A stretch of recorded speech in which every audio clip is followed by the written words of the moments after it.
Okay ma'am. இந்த வரலட்சுமி பூஜை அன்னைக்கு எளிமையா நம்ம எப்படி அத வந்து கொண்டாடுறது? நான் வந்து வெள்ளிக்கிழமை காலையிலேயே தான் அந்த இடத்தெல்லாம் வியாழக்கிழமையும் தொடச்சி வச்சுடுவேன். வெள்ளிக்கிழமை காலையில ஃபோட்டோ வச்சிருக்கேன். கஜலக்ஷ்மி ஃபோட்டோ இருக்கு.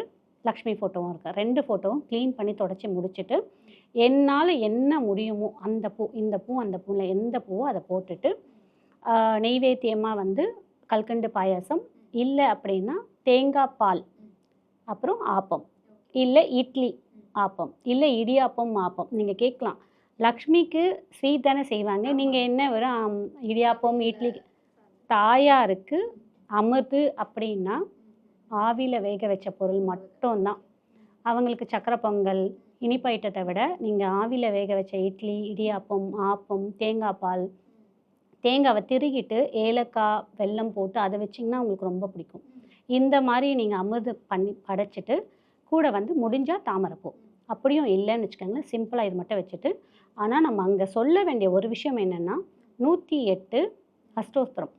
இல்ல லக்ஷ்மியோட துதி. இல்ல கனகதாரா ஸ்தோத்திரம். இத மட்டும் படிச்சாலே, நம்ம பிரம்மாண்டமா செய்யக்கூடிய அனைத்து விஷயமும் இதிலேயே நமக்கு கிடைக்கும். நான் காலையில சுக்கிர ஓரையில பண்ணுவேன். 6லேருந்து 7:30. ஃபர்ஸ்ட்டு இதெல்லாம் பண்ணி முடிச்சுட்டு, முதல்ல படி பூஜை பண்ணிடுவேன். வாசல் படி பூஜை முடிச்சுட்டு, அதுக்கப்புறம் தான் உள்ள வருவேன்.